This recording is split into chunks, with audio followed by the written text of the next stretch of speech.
E antes de começar, eu vou falar uma coisa que aconteceu ontem que me deixou impactada. Fui à feira do livro de uma cidadezinha aqui da Quarta Colônia ontem.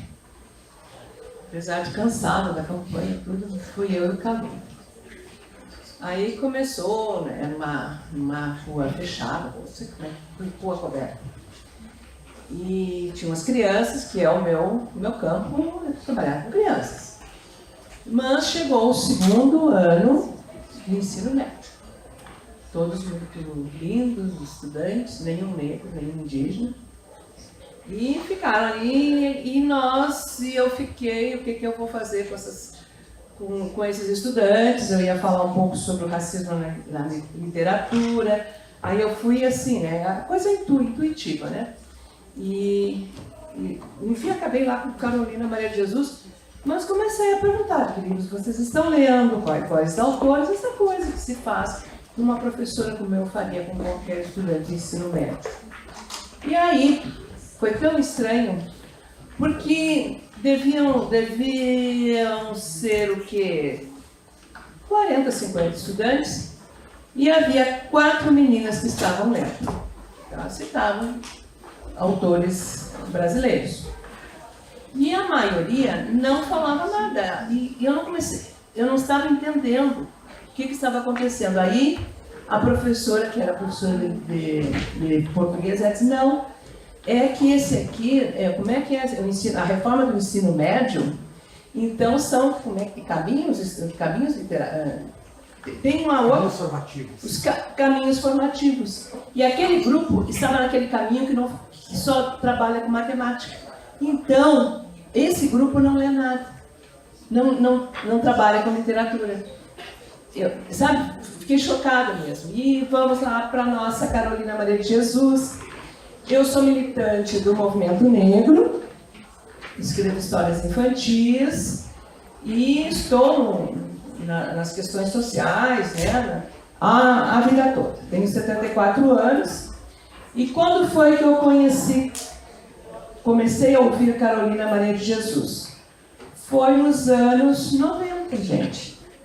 A Quarta Despejo foi lançado em 60. Mas foi nos anos de 90 que eu comecei uma militância bem acentuada no movimento negro. O movimento negro começa em 78, já tem as organizações, tem o MNU, e depois o negro, né, vem o Dia da Consciência Negra, Oliveira Silveira, e nós começamos então a conversar sobre questões de racismo.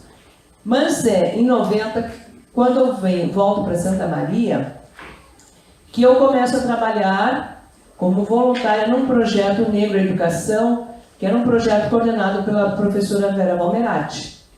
E ali, numa fala, a Vera falou em Carolina Maria de Jesus. Gente, 30 anos depois.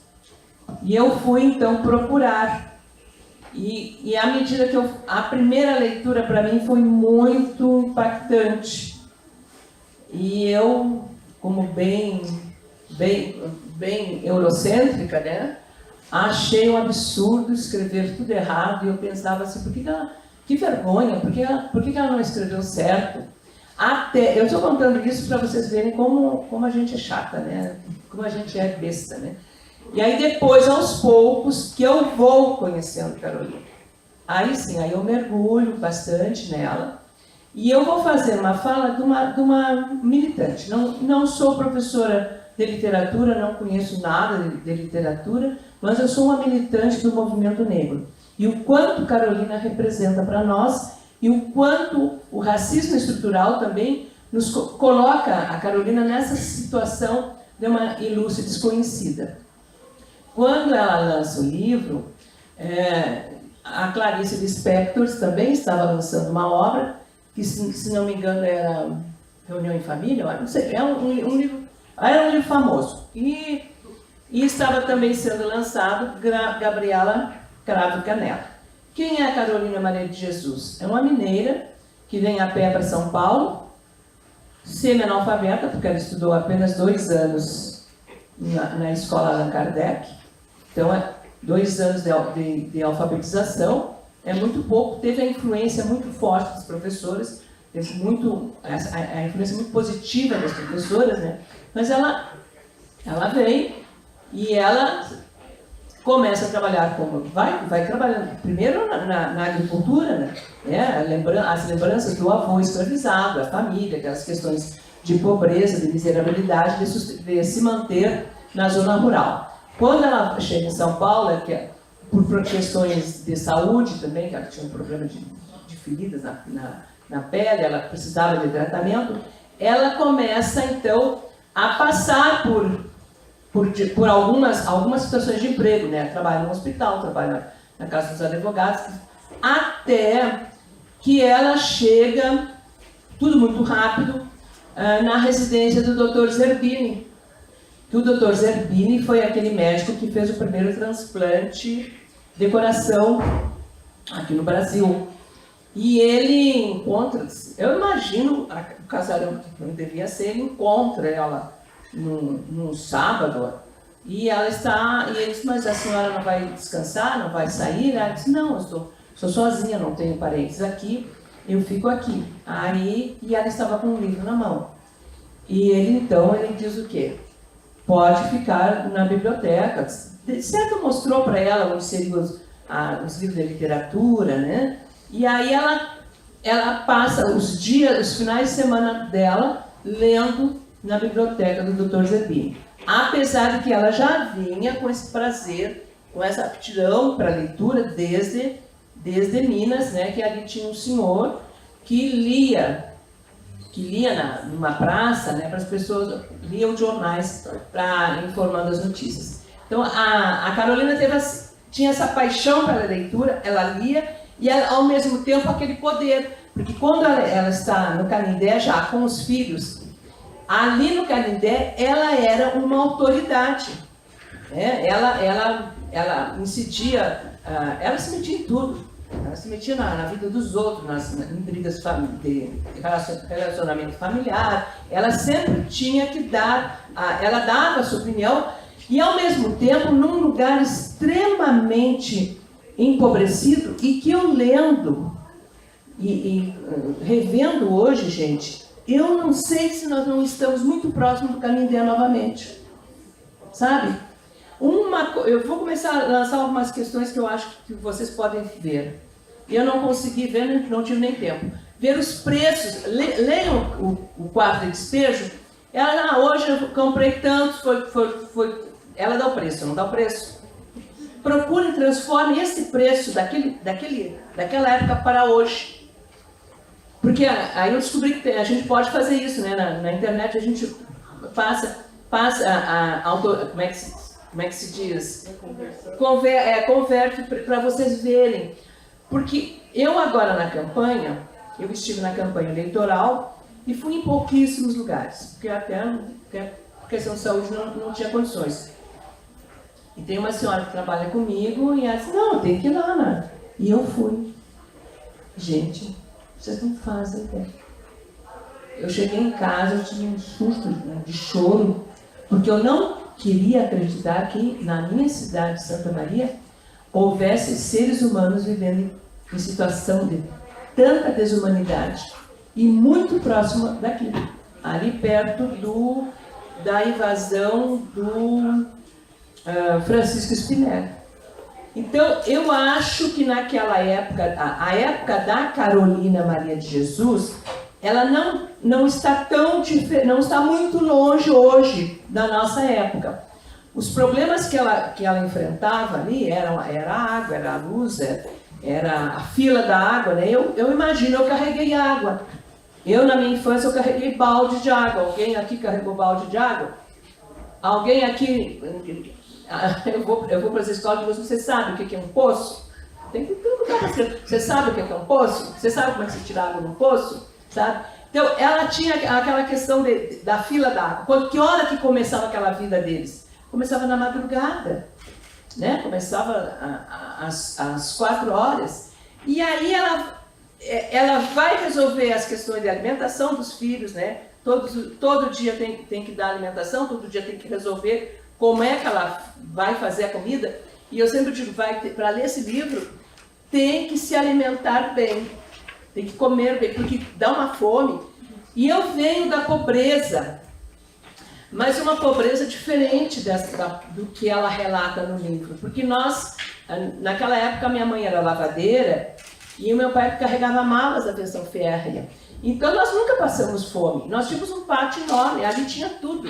Tinha cada um de nós éramos responsáveis por tantos canteiros.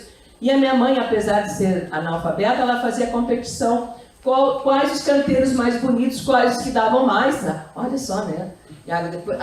Depois que eu fui ver, mas na hora a gente entra, né? E tu cuida ali, tu cuida das tuas verduras, cuida dos legumes que estão dando. E isso a gente tinha, essa alimentação. A Carolina, ela tem que ir atrás, né? E aí ela vai fazendo umas gororobas. E as gororobas que ela faz, que eu estou dizendo, aquelas misturas, aqueles restos de... Como é que ela sempre tem um problema e ela tem que resolvê-la. Como ela resolve a questão da fome? É muito lindo. É muito lindo a forma. E eu me identifiquei, percebi como a minha mãe também resolvendo. Café mexido, como é que se diz? Comida mexida, esquenta isso, esquenta aquilo, né? Então, mais adiante, me chama muita atenção, eu estou falando, destacando alguns pontos, o senhor me avisa, né, professor, na hora. Me chama muita atenção um diferencial para os anos 2022. Eu penso, como eu fui para a antropologia, eu penso 1958, né, esse período que Carolina está escrevendo. Ela tem o sonho de ser escritora. Ela tem um poder naquela comunidade. Ela é respeitada. Ela é respeitada, tanto é quando a Audálio Dantas chega e observa os meninos, os rapazes que tiraram as crianças do balanço, e eles dão uns croques dão uns tapas na cabeça das crianças e sentam nos brinquedos das crianças. E ela vai vindo. Vou botar vocês no meu diário. O que eles fazem? Imediatamente levantam. E o Audálio pergunta, mas que poder tem essa mulher? E ela tinha... Eu não sei, eu fico olhando, nesse ponto eu sou muito diferente dela, porque eu me comparo muito. Houve uma época que eu chorei muito, numa das leituras, das vezes que eu li o Quarto Despejo, eu chorei muito, porque eu estava produzindo, escrevendo os meus livrinhos de literatura, não ganhando nada, né, correndo para distribuir de graça, uma dificuldade enorme. E eu me identifiquei muito com a Carolina, com aquele sonho de ser escritora, né. Mas, ao mesmo tempo, ela vai atrás. Naquela época, o lançamento do livro era feito na livraria. Então, vamos livraria Globo, às 10 horas, vai lá. Livraria tal hora, vai lá. E ela ia. Aí eles estavam na livraria 10 horas, parece que, não sei se era às 10 ou às 11, era o lançamento do livro. E está uma irmã do Suplicy. Parece que Marta. A menina foi lá, que a mãe mandou dizer para a Carolina que não poderia ir e que ela mandou dinheiro, né, para comprar o livro. Carolina ficou muito, muito alegre, muito satisfeita, tudo, conversou com a menina, tudo. Nisso, vendeu os livros, nisso chega o Suplicy numa lambreta. Aí o Suplicy diz assim... Eu não vou saber dizer o nome, mas isso aqui na Casa da Alvenaria. Aí a mãe mandou convidá-la para almoçar lá em casa. Tudo ali no meio daquela avenida, aquela loucura, ela foi. Mas ela foi. Ela chegou lá, eu imagino, né? Ela olhou os móveis, olhou a prataria, olhou tudo, deu palpite, né? Almoçou, sentou, sabe? Essa coisa que para mim, eu estou falando em relação à mulher negra, como tu te sente, sabe? Eu acho que hoje eu já consigo me relacionar bem, mas há muito... Gente, as lojas Renner em Porto Alegre era assim, era um desbunde. Eu trabalhava na Vila Farrapos, ia para a URGS, estudava na URGS, passava pela loja Renner, aquela onde houve um incêndio. Eu olhava aquela loja, eu não tinha coragem de entrar. Não sei se tem algum psicólogo para entender isso. Tu te sente tão longe, tão distante, ou não lugar, né? Que tu não... A Carolina não, ela era maravilhosa nesse ponto. Ela ia, ela enfrentava, ela conversava, ela sonhava em transformar o mundo, né? E eu não sei por que razões o dinheiro dela não foi contabilizado. Eu não sei se tem alguma pesquisa mais atual, mas é um tema que não se fala, porque uma pessoa que faz uma obra que vende 100 mil exemplares e que morre na pobreza, em algum lugar no meio do caminho ficou esse recurso. Apesar de que também se fala que ela era uma pessoa que ela ajudava, na medida do possível, ela auxiliava muito. Eu não achei legal. Eu trouxe uns livros, Pedaços da Fome e Casa de Alvenaria, que é Xerox, eu tenho todos, né? Mas eu tenho, gente, Quarto de Despejo Atual, né? Tem o Diário de Betita, o Diário de Betita, mas eu tenho uma preciosidade que eu achava que em Santa Maria eu era a única pessoa que tinha um livro autografado por Carolina. Mas não, só que não. A professora Jurema, lá das Ciências Sociais, também tem. Eu acho que esse livro aqui é a segunda edição. Está escuro, né? Até, mas eu trouxe... É a segunda edição e eu comprei já um pouquinho mais caro na época, com o autógrafo dela. Gente, a letra, vocês não fazem ideia. Eu quero que vocês olhem a beleza da letra, né? Eu como alfabetizadora, minha letra é horrível. A ilustre Carcina Melani, com as cordialidades de Carolina Maria de Jesus. Mogi das Cruzes, 12 de 9 de 1960. Tá? Carolina Maria de Jesus, né? Autografado. Eu tenho também livro, uma edição de bolso. Essa edição de bolso já está caindo nos pedaços, é a terceira edição, de bolso, né? Que facilita até não mudei, né? Que facilita. E tenho também a antologia pessoal. O que a gente vê, o que se percebe, né? Principalmente na casa de alvenaria que ela vai contando. Ela tem uma facilidade, o pobre, né? Eu não estou falando nem em negro, não sei se é questão de racismo, estou pensando no pobre. Ela tem facilidade de entrar naqueles prédios, né? Ela entra em qualquer prédio. Não sei se a segurança era diferenciada. Tem uma cena no quarto de despejo, tem uma, acho que no quarto de despejo, não sei se no quarto de despejo, que ela está, vem descalça, suando, ela mesmo se critica, né, que ela está suando, que ela está... É aquele suor que a gente tem do corpo, né? Eu tenho isso. O suor não é um suor de axila, é o suor da alimentação, dessa mistura, né? Nos poros. E ela vem se sentindo mal com a Veronice, e ela encontra uma senhora.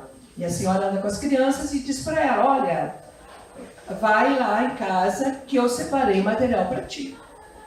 E depois ela vai até um prédio de não sei quantos andares, e ela vai até o quarto andar para pegar esse material.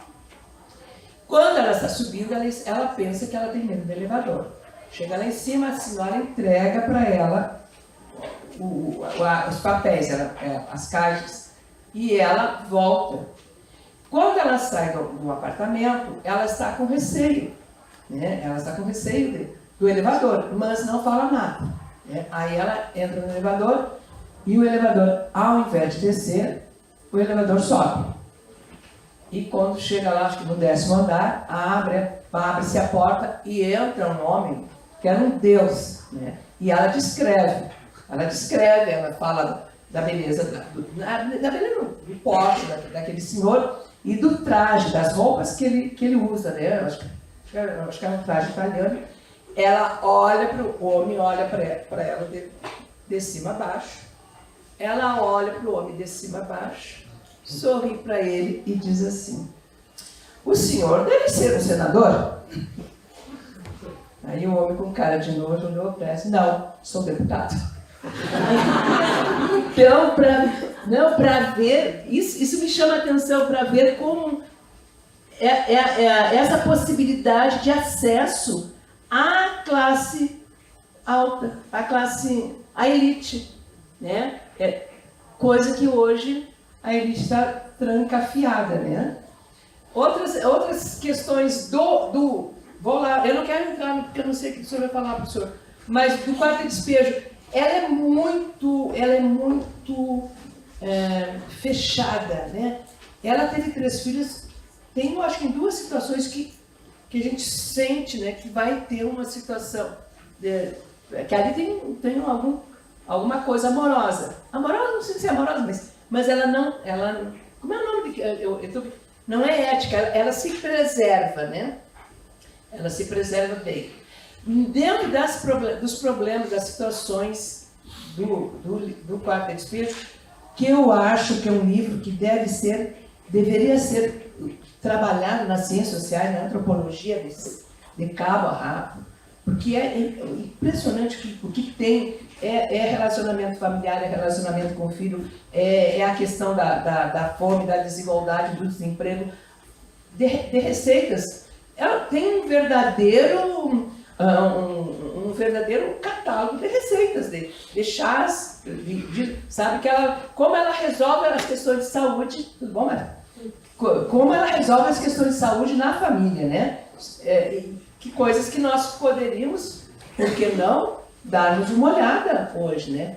Mas, e ao mesmo tempo, me chamou muito a atenção que a forma como ela se relaciona com as crianças, mesmo ela querendo dar uns troques nos guris, que aprontam de vez em quando, é muito amorosa.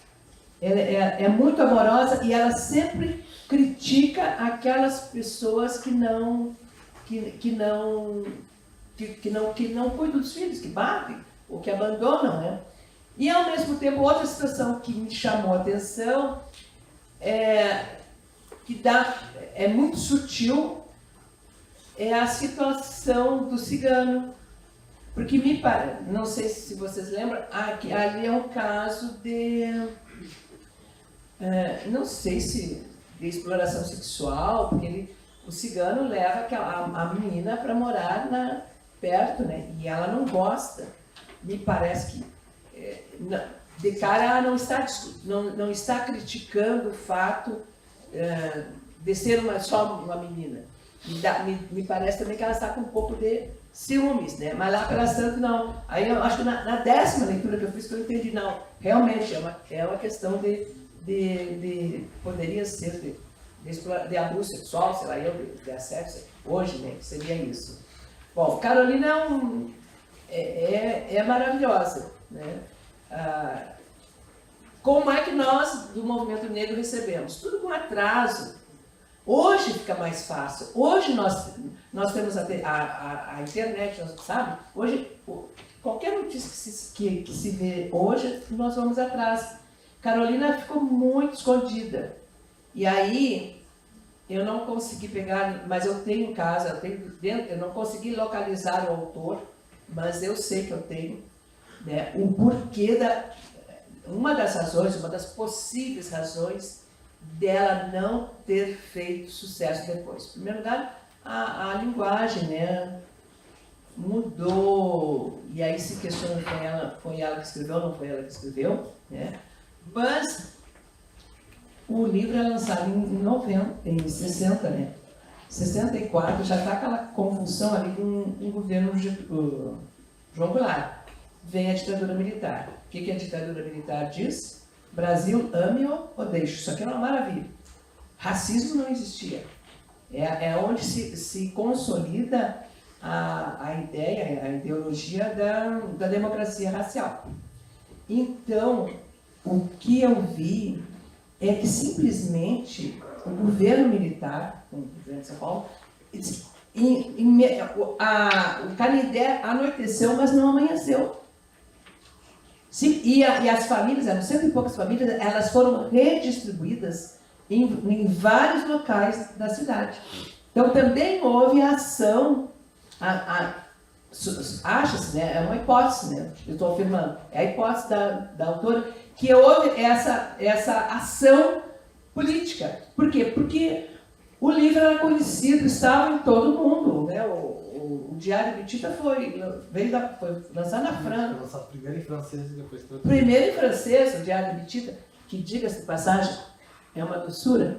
É uma doçura o livro. Por que não fez sucesso? Não sei. Mas ele é gostoso, né? É muito gostoso. Os alemães, a Alemanha estava estudando. A Alemanha, tanto é que agora, no centenário da Carolina, não sei se vocês conseguiram ver, o filme. Veio um filme que é um filme inédito dela, né? Então, acho assim que a questão política foi forte porque ela escancara, né? Ela mostra uma realidade que até então não se conhecia. Eu acho que ela inicia, né? Ela abre os caminhos para essa nossa escrita, essa nossa literatura, não sei se é marginal que se chama, né?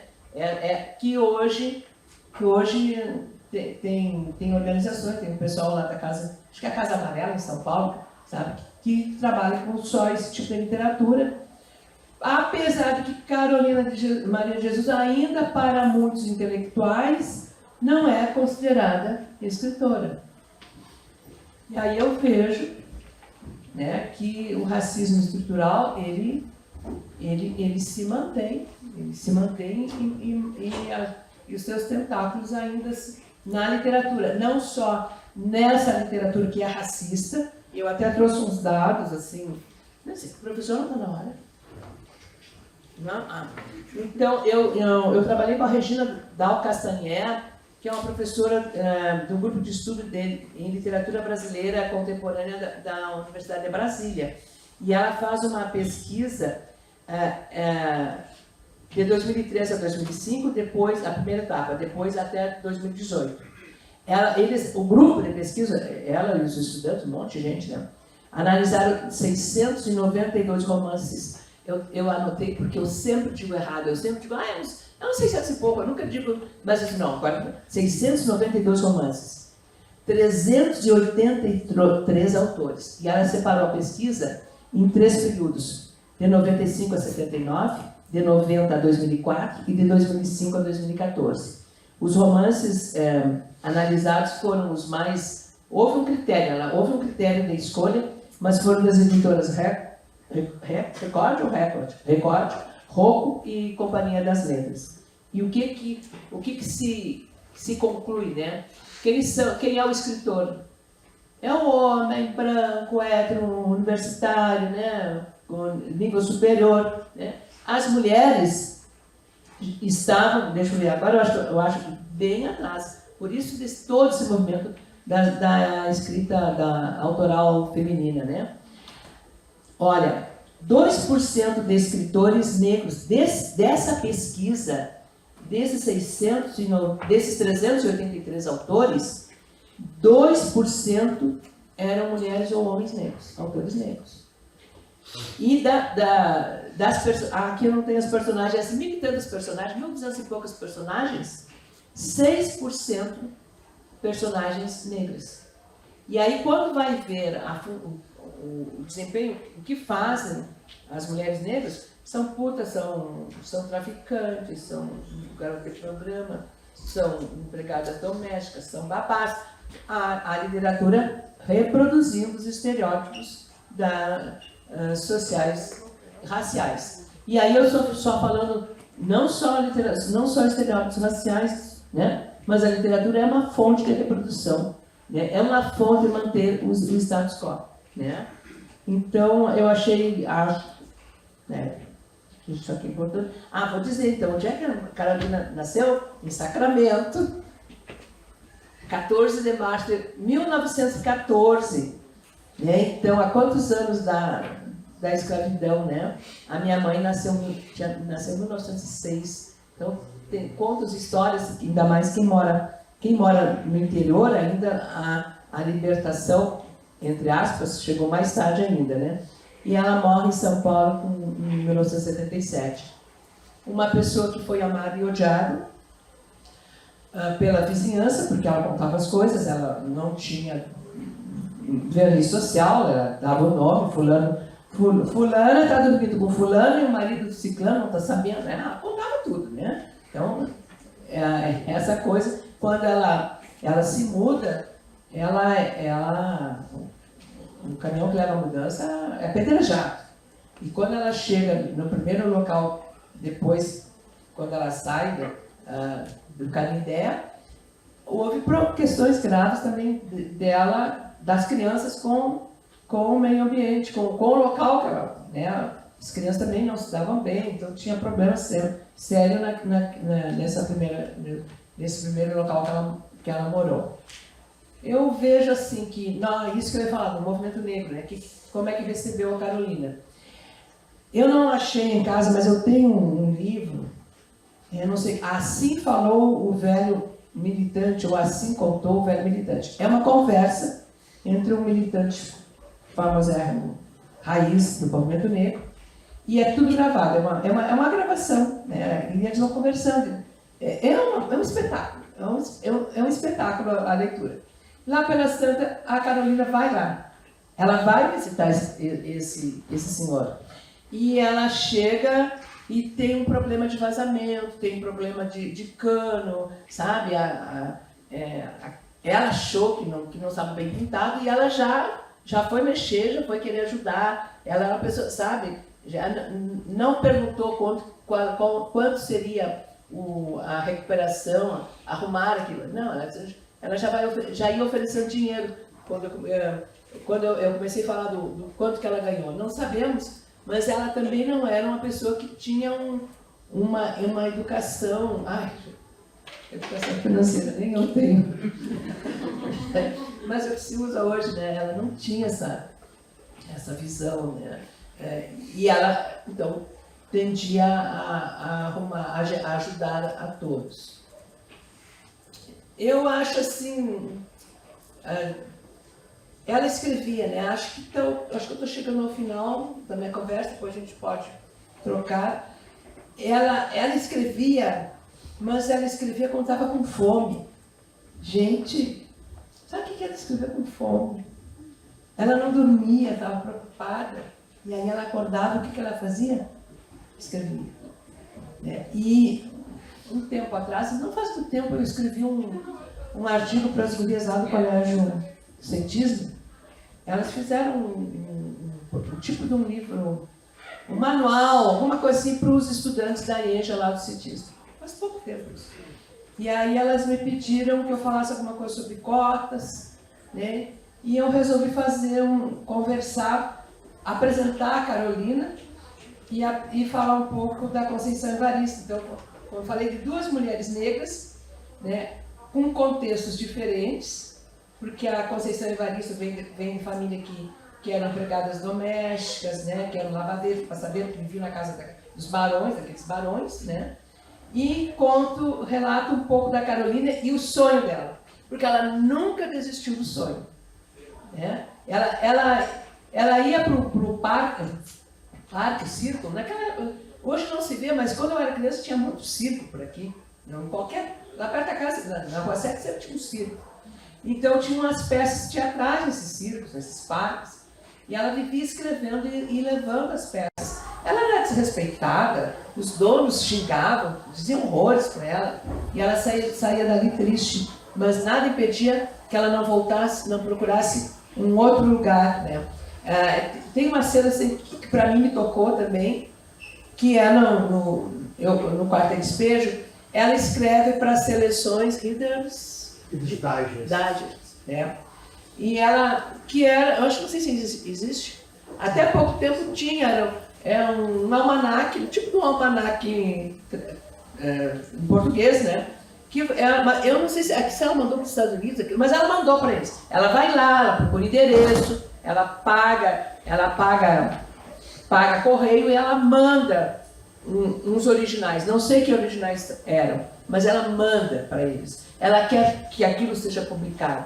E volta, gente de Deus.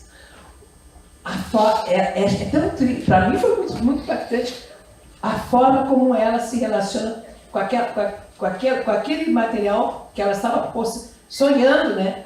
E que é recusado. É bem interessante. Isso está no quarto de despejo. Agora me faltou, eu tinha falado outra coisa, me lembrei, mas depois que eu me lembrar um pouco, falo para vocês. Eu acho assim que Carolina, para nós, ela é um exemplo.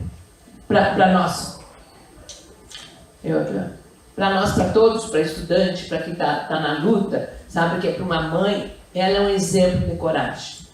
É um exemplo, sabe, que merece ser lido e merece ser debatido, acho que merece ser analisado, não tanto com essa rigidez acadêmica, sabe? Eu tô tão farta da academia, sabe? Eu tô farta da academia. A gente tem que apresentar, a academia agora tem que apresentar soluções. Né? Eu acho que está na hora de apresentar soluções. Soluções para a fome, soluções para o desemprego.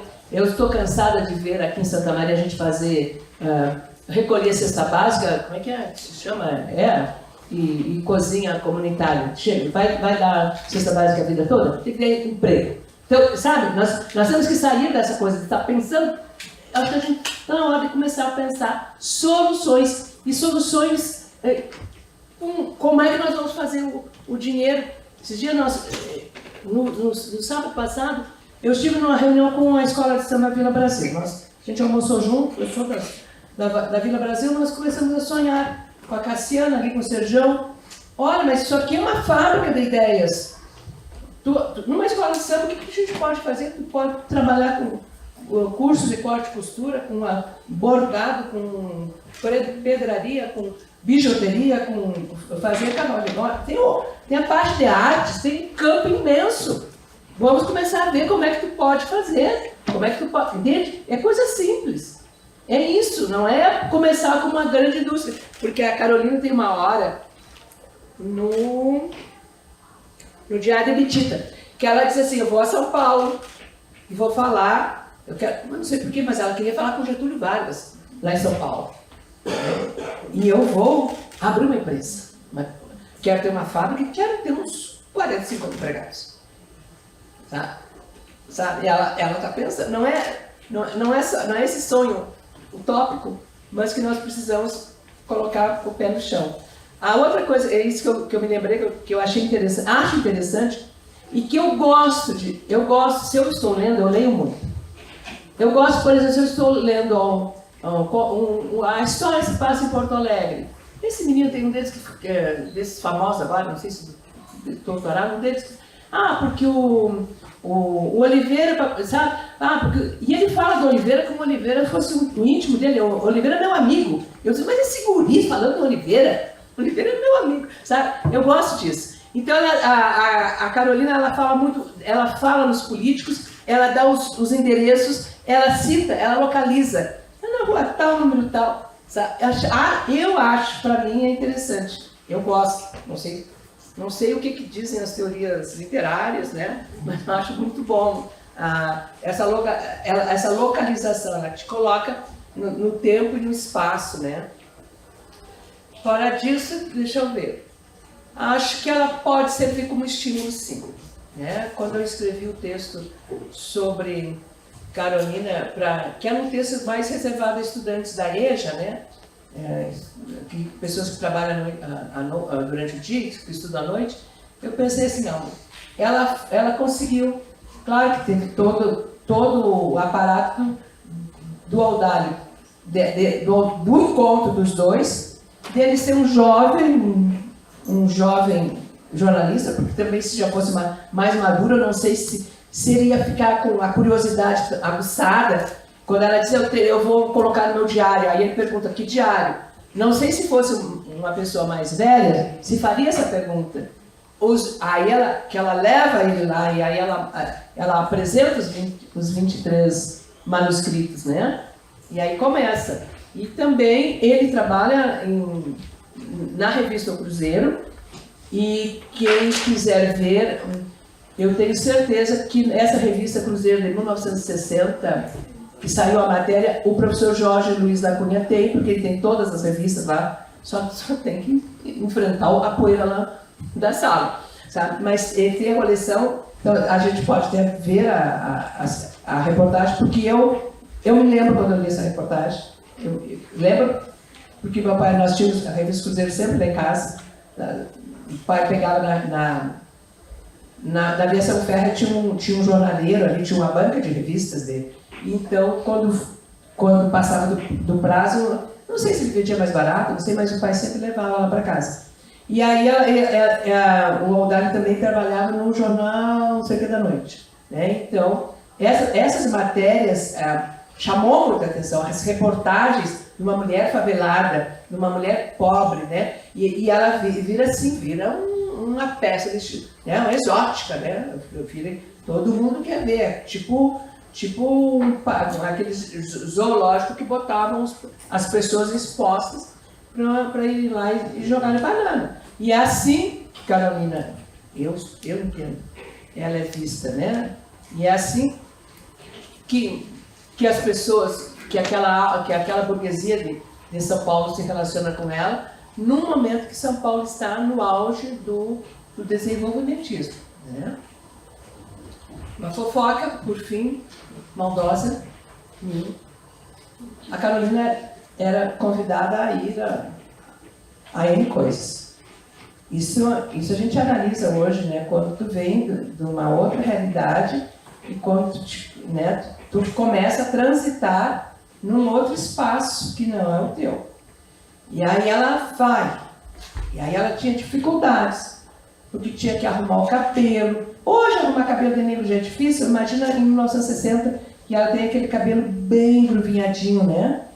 Então, ela tinha que arrumar o cabelo, ela tinha que fazer a mão, tinha que fazer o pé, e dava uma trabalheira, dava um gasto, né? Bem como hoje a gente passa. Aí ela vai numa festa na casa da Clarice Lispector. Aí ela se arruma. Ela não tem dinheiro, não sei como é que ela conseguia ir para lá, porque ela estava se queixando, não tinha dinheiro. E ela entrou, certo, envergonhada, não sei, sentou no sofá. E a Clarice não falou com ela. Não chegou perto dela, não cumprimentou ela.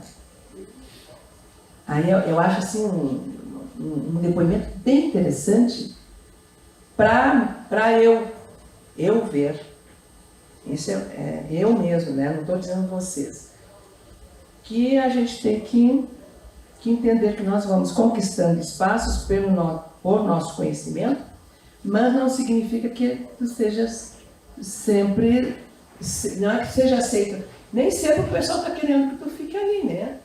Vai. Eu acho que ela se sentiu na obrigação dele. Ela ia a muitos locais. Então ela viajou de avião, ela conheceu o Brizola, né? Conheceu muita gente.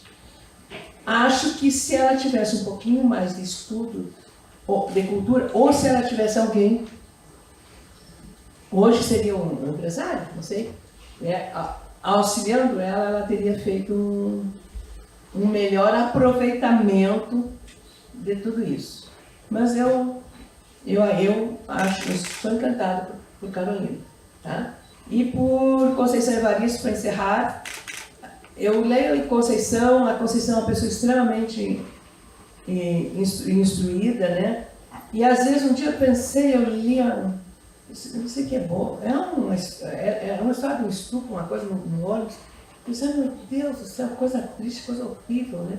Agora você estava falando do Morro dos Ventos Uivantes, por que a gente tem que escrever umas coisas tão horrorosas, né? E é uma coisa horrível. E aí eu olhei, mas a Conceição está com... Conceição Evaristo tem cara de Carolina.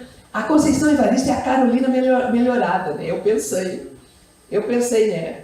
Aí lá pelas tantas, que eu não conheço tanta Conceição, aí eu lendo algumas coisas, o que ela diz? Ela se criou ouvindo. A mãe dela lia Quarta Despeja Então a Conceição Evaristo se criou ouvindo o Quarto Despejo. Claro que pega um pouco do estilo, né? Eu acho que eu vou ficar por aqui, depois, se alguém quiser olhar a letra da Carolina, eu passo para vocês, tá? E a gente conversa. Falei demais, professor.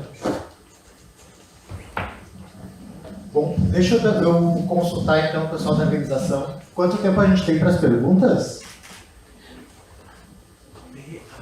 A gente tem um tempinho? Como é que tá? Protocolarmente tem 7 minutos. Mas eu pedi, ó, vocês viram. Eu não pedi para ele avisar. Não, mas aqui, deixa eu fazer o meia-culpa agora. Gente. Né? Não, eu conheço a professora Maria Pidutra já de outros carnavais, de outros tempos, já estivemos em algumas bancas juntos. E eu faço questão aqui de ficar quietinho e deixar o máximo de espaço possível, né, para a professora Maria Pidutra, né, justamente em respeito a alguém que tem uma história muito mais longa com a Carolina, que muito provavelmente, quando eu comecei a ler Carolina, né, tu já tinhas uma história consolidada com ela. E a ideia desse depoimento de alguém que acompanhou, né, com mais proximidade a história editorial, né, uma espécie de testemunho histórico quase que privilegiado, né? Então eu acho que foi fundamental, foi de propósito aqui, que eu fiquei quietinho e te deixei bem à vontade, né, para trazer essa tua trajetória de leitora da Carolina, né, e essas impressões que moldaram um pouco, né, a tua trajetória como uma figura extremamente atuante do movimento negro aqui na cidade. Então, dito isso, eu passo a palavra de imediato para o público, se alguém tiver alguma questão, para a professora Maria Pidutra, fique à vontade, eu não consigo ver daqui onde é que está o pessoal para passar a palavra. Aqui. Tem ele atrás, eu alcanço.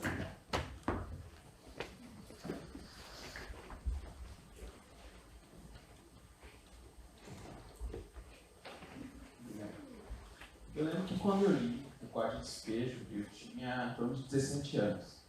E fazendo a leitura, a escrita de Maria Clara de Jesus também me chamou a atenção na época.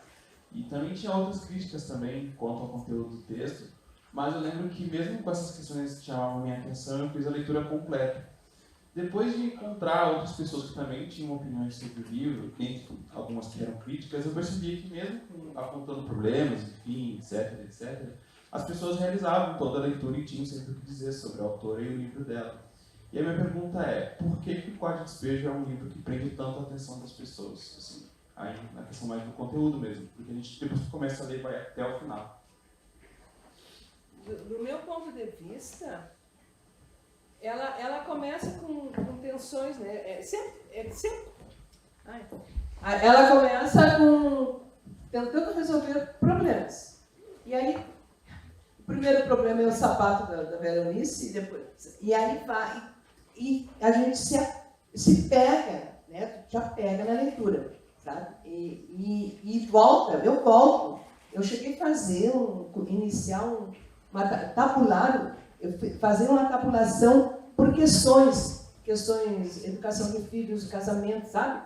Por temas que ela aborda, porque ele é extremamente rico que pode ser melhor explorado numa universidade, com o pessoal da área da literatura e assim por diante, sabe? Então, eu tenho a impressão que seja isso. Não sei o que vocês que leem agora, que estão lendo, os mais novos, né? Porque até a apresentação do livro, tirando a primeira e a segunda edição, que era melhor, que era um livro grande, a letra graúda, tudo, sabe? Agora, essa nova edição, acho que é da Ática, está muito boa, né? A apresentação está boa, porque no livrinho de bolso, o leite vai perdendo folha, né? A gente vai perdendo as folhas. Ela instiga, eu acho a leitura dela instigante. E eu não tenho nenhum problema mais dos erros de português, sabe? No começo, como eu era muito besta, sabe? Não, entenda, essa mulher é uma semi-analfabeta, essa mulher conseguiu contar a vida do Canindé, né, do povo dela e dos problemas que eles enfrentavam naquela época. 1958, 57, 58, por aí, 59, né, 60 foi por aí, que ela conta. E aqueles políticos não queriam saber. Outra coisa interessante que a gente vê é o nortista, ela não chama de nordestino, né? É nortista, parece. O nortista que está chegando. E as igrejas faltavam. O que a gente via ali? Era o padre, o centro espírita. Estão dando cartão para o Natal, né, em tal lugar. Né? Então, esse contexto, que hoje seria um outro contexto, sabe? Hoje não estariam mais os espíritas lá na favela. Eu acho que seriam os evangélicos, uma coisa assim, é bem interessante. Uma coisa interessante também sobre essa questão é que a obra da Carolina, ela inaugura uma nova visão, que é a visão da favela vista de dentro. Né? Até então, né, muito se falava da pobreza, da miséria como um tema literário, né? Desde o século XIX, isso aparece nas páginas da literatura brasileira, mas normalmente por literatos brancos que circulam, né, abastados, né, com boa formação, que objetificam os sujeitos pobres e periféricos e subalternos. Acho que o que impressiona tanto na narrativa da Carolina é a autenticidade de uma voz subalterna que se ergue e vai falar num espaço onde normalmente não se deixam nem pobres, nem negros, durante muito tempo sequer as mulheres, ainda mais as mulheres pobres e negras, usarem da palavra, que é o espaço consagrado da literatura. Né? Eu acho que talvez isso mantenha a atualidade da escrita da Carolina, né? como uma precursora, né? De certos gestos políticos que a gente tem valorizado e, inclusive, encontrado termos agora para se referir a esses gestos, como a ideia, né, de insubmissão, de empoderamento, a ideia de resistência. Né? Eles são performativizados pela escrita da Carolina de uma maneira sem antecedentes, né, na literatura brasileira. Então, acho que isso talvez seja um dos aspectos fundamentais, né, para esse marco histórico que é o aparecimento de Quarto de Despejo, em 1960, e simultaneamente para a manutenção da atualidade desse texto. E sobre a questão da escrita peculiar da Carolina, eu nunca me incomodei com os supostos erros, com os desvios, né? E uma coisa que eu gosto sempre de chamar a atenção é que quando a Carolina escreve fora da norma culta, via de regra ela é acusada de erro. Quando Guimarães Rosa faz isso em Liberdade Poética. Eu acho que isso diz muito sobre como a gente lida com a maneira como uns e outros lidam com a linguagem. Né? O que está por trás de ver o desvio da Carolina como erro e o desvio do Guimarães Rosa como liberdade poética. Tem mais uma pergunta.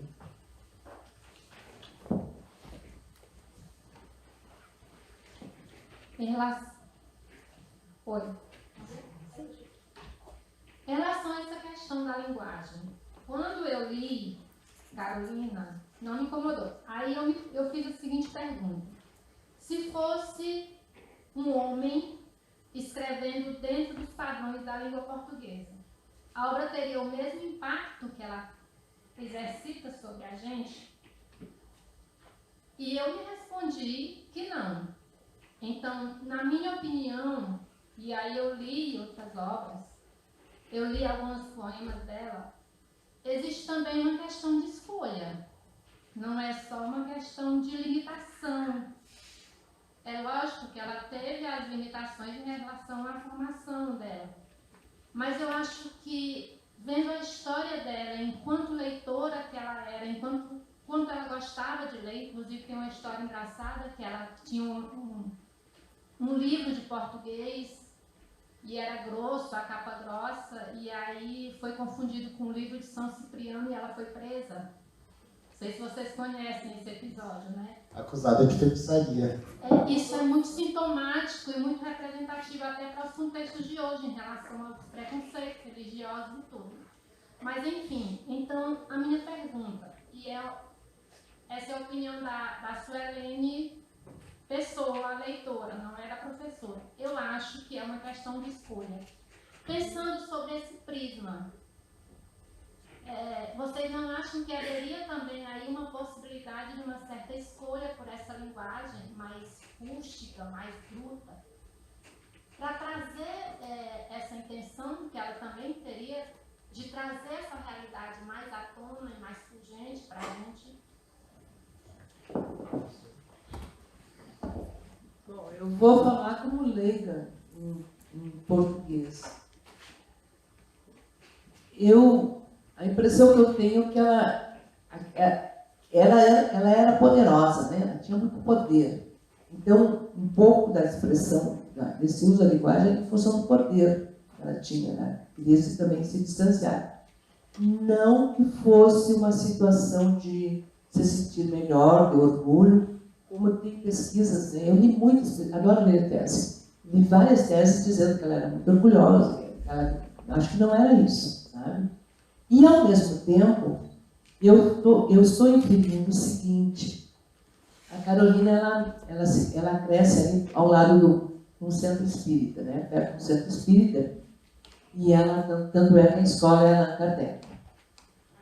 A impressão que eu tenho, porque eu me criei no espiritismo quando pequena, é que a gente tem muita leitura, muitos versos, você lê muito versinho, muita coisinha, quadrinha, e com essa linguagem colada. Porque tu pode ver, quando ela inicia o livro, ela usa a Bluí, mas o que é? A Bluí e a Bluí as crianças. A Bluí e a Bluí as crianças.